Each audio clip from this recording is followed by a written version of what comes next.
There's a lot to look forward to and to get excited about this Go Bowling at the Glen race this afternoon. Just 3 to go in the playoffs. By the way, this is turn 6, and we will talk a lot about this in today's race because this is a revised restart zone. Right where they are here is where we will have cautions today. You can see the 2 lines there. That is the restart zone. So we'll focus on that a lot now. And Ryan Blaney is up to speed. He wants to convert this pole into a victory, but Shane van Gisbergen around the outside. Go Bowling at the Glen is underway, and it is on. Down to turn 1. Blaney on the inside. I spoke to a lot of drivers this morning, and so many of them, the majority of them by far. Oh, Kyle Larson with problems. This I is got no brakes. No brakes is the call. Yeah, I heard no brakes, and you heard Cliff Daniels get right on the radio to bring it to us. So it sounds like the 5 will be coming to pit road. He was running 24th. But 24th from quite a distant qualifying effort of 26th, which is highly unusual for Kyle Larson. Well, that's odd. No brakes this early in the race. Replay here. He just loses it, yeah, all on his own. He said no brakes, so obviously he has enough brakes to slow down a little bit, because if you got to the end of the front stretch with 0 brake, you would go straight into the barrier, as we've seen drivers unfortunately do over the years. So, but something is amiss with the 5 car of Kyle Larson, whether he has no rear, no front, or maybe the pedal itself is just long. You know, it's funny, though, when you talk to Chase Briscoe after that Sonoma race, Lee, where he finished 2nd to SVG, he said, the frustrating part for me is I could see SVG wasn't even going 100%. Could SVG be not going 100%, sitting in 2nd place as well? Listen to the radio. How are your tires there firing off? Not too bad. Probably a little better than him. He just got a bit more rear end than me on exit. Copy that. SVG later said in the conversation, I'm just hanging out, Steve, saving my rear tires. So let's have a discussion about that. How much will that be a factor today for the drivers? Kind of saving those rear tires. It kind of became the story of the Sonoma race a few weeks ago. Back at Watkins Glen, where green flag pit stops are underway. The 19 of Chase Briscoe completing his stop, lacking rear grip was the biggest complaint, Dave. Ross Chastain had a top 4 qualifying run. Car is pretty good here. In fact, they told him he was getting better, especially into turn 1 every lap. So working on his craft, a very fast Chevy this afternoon for Ross. A lap or 2 earlier than expected with 4 to go. Normally we see 3 to go. I think the strategy to this is to get new tires, get a little clean air, and try to run a fast lap. And also, if we get a yellow, then your pit stop is already done. We'll see if Blaney or SVG pit this time around. They could run really a whole nother lap, because they'll get 3 to go here. As the leader, they could close pit road with 2 to go. So leaders stay on the racetrack, no surprise. Leaders should be on pit road this time. There they are, Blaney, SVG right to the rear bumper, making up as much time as possible. Now it's a battle of pit crews, Marty.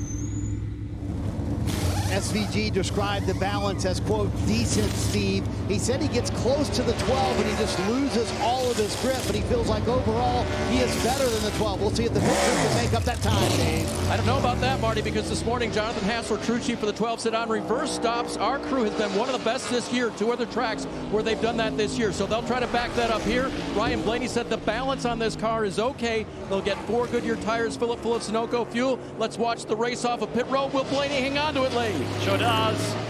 Yep, pretty straightforward, no worries. Blaney stays ahead of the WeatherTech Chevrolet. Stays ahead of the 88 and also stays ahead of any other car that has pitted. So these 2 lead the strategy of cars that have taken service. You see Briscoe, Chastain climbing the hill now.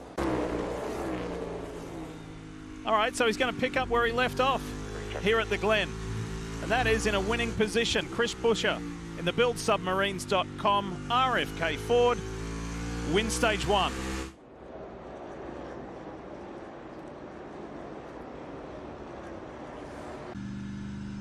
Let's get an update on Kyle Larson. What's the latest, Dave? So, Lee, unfortunately, after the crew pushed him back to the garage area, this is where the 5 car has remained. They changed the brake lines. They asked Kyle to pump the brakes to see if there were any leaks in the system, and crew chief Cliff Daniels radioed back and we said, nope, we're going to have to do it again. We have a seal issue. So we'll have to try that again in a few minutes. Steve, you know this, painful to try to fix something like this in the middle of a race, and you've got to get it right. Restart zone. Chris Buescher in the BuiltSubmarines.com Ford with his RFK teammate on the outside. They lead the field to green. Now here comes Shane van Gisbergen on the inside, splitting Chase Elliott in the middle of him and Blaney. Down to turn 1. And Blaney does not want to relinquish that spot. There's a slight touch. Blaney's hanging tough, and here comes Briscoe on the outside. Yeah, the 9's in a bad spot. 88 now side by side with the 12. I like what the 12 is here for this left-hander on board with Michael McDowell back a few rows. Too wide in the narrowest portion of the racetrack, and they're able to pull it off. That's at 140 miles an hour. Van Gisbergen on the inside, heading to the bus stop. Rewind into the S's will not, the chicane will not work. Gonna have to work it out. SVG uses that restart to get in front of Blaney.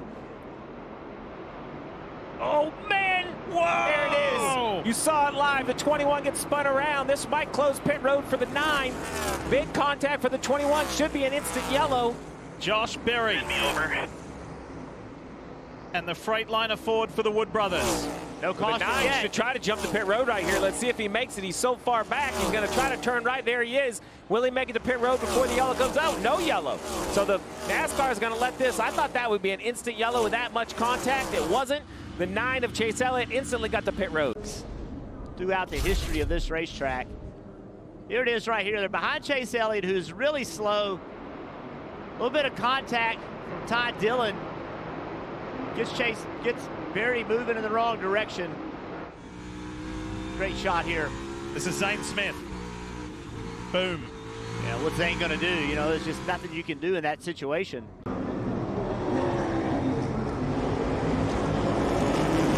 Back in time to see them go racing in the second stage of Go Bowling at the Glen. Shane van Gisbergen leans Ryan Blaney, and then SVG's teammate Ross Chastain tucked in that light blue and white car. SVG giving Blaney to the outside, believing he cannot beat him off this corner. He was right.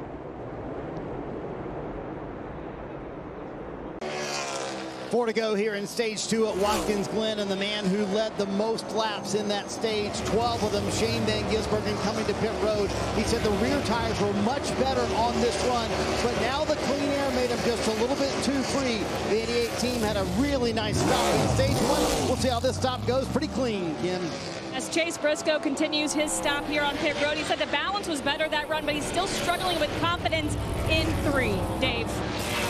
Ross Chastain said I had better turn that time with no real loss of grip. So 4 here in fuel, and he's gone. So we've got a split at the front, and look at this, between Trackhouse teammates fighting off pit road. Van Gisbergen will win that ahead of Chastain, but we've got a split with Blaney staying out. A little bit of smoke. I knew it was from somebody. 42 of Nemechek sent around on the entrance of the carousel. I saw the smoke, but you can't tell if it's like tire lockup or what it is. First it was Eric Jones, and now his teammate. It's a bad lap for Legacy Motor Club. Oh my goodness. So there is the end of stage 2, and the pole man, Ryan Blaney, will grab maximum points at this time of the year. Maybe not in the winter. But this is what happened to John Hunter Nemechek. Ty Gibbs gave him a little assistance. Yeah, John Hunter is not going to be happy about that. Coming basically to the end of the stage. 42 was definitely a little off the pace, struggling with the handling, but just gets shipped by the 54. I mean, hit it square into the bumper and sent it to the tires. I don't really know how you could see it any other way. Now, I haven't looked at the other 49 or 41 laps of the race to know if the 42 got the 54 at some point. That could very easily happen. We might be seeing the retaliation of the frustration, but in this singular event, very clear to me that the 54 just sent the 42 for a ride. GR Supra ready to go back to racing. The beginning of stage 3. Let's go. The man who led the field to green all the way back at the beginning of the day, Ryan Blaney of Team Penske, has got William Byron all over him. Look at Gibbs on the inside of his JGR teammate. 3 wide into turn 1. Multi-lanes. Ryan Preece goes right around the outside.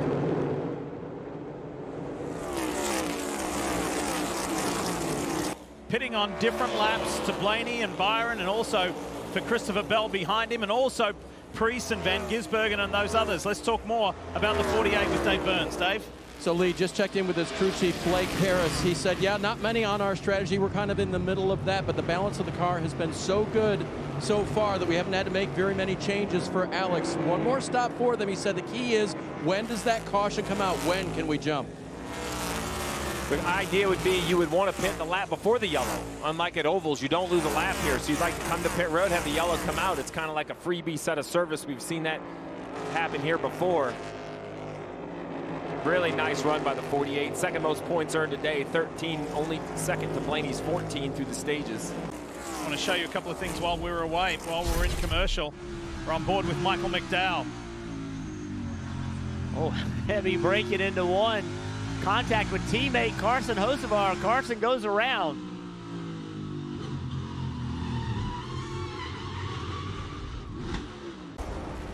Meanwhile, back at the front, the two guys who started on the front row in this race on two different strategies. Ryan Blaney continues to lead the way, but for how much longer?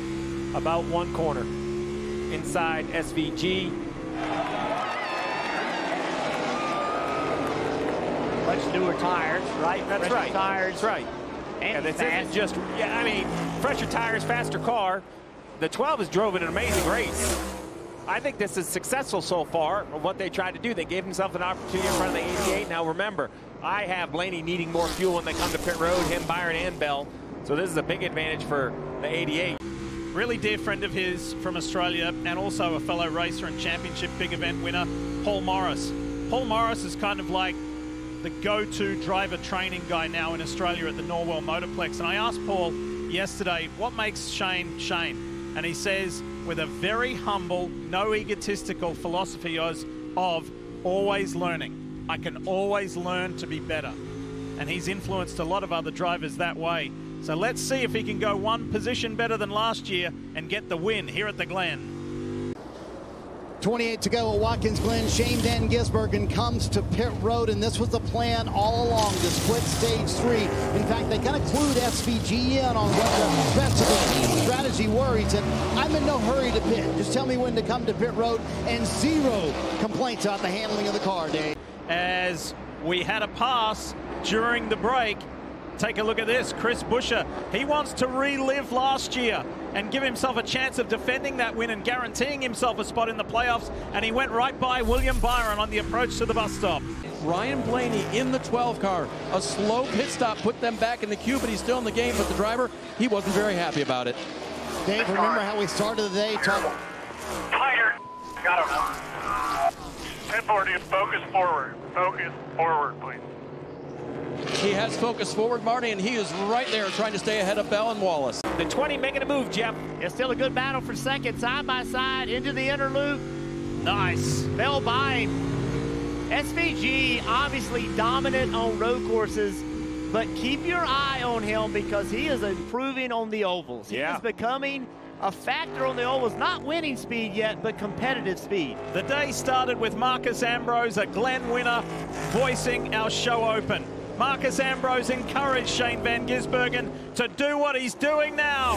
SVG does it again, but a year on, he gets redemption and wins at Watkins Glen. Fourth consecutive road course win and fourth win as a rookie. Steve, for as long as you've been in the sport, that's special. Very special. He's showing his dominance on the road courses. I agree with Jeff. His ovals continue to improve. He's doing it with absolute humility. Every time he's asked, all he does is talk about how good his competitors are. He's very likable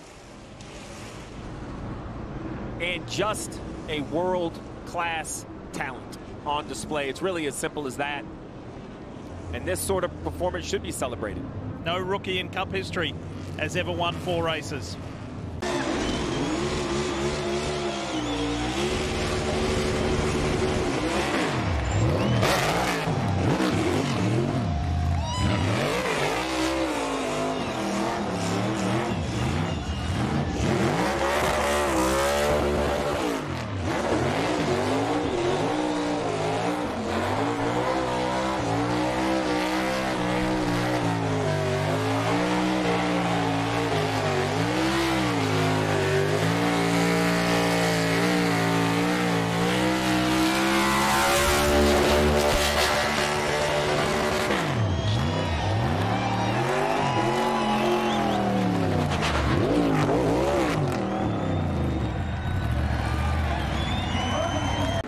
It's been a long time since we've seen dominance like this in the road courses in the Cup Series, but SVG delivers again.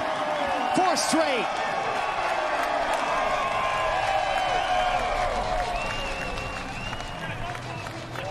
And of course, with every SVG win, there's a rugby ball involved, but the team hugs first. His dad, Robert, gonna autograph the rugby ball for the fans in the stands. All right, Watkins Glen, show them where you want to put this kick.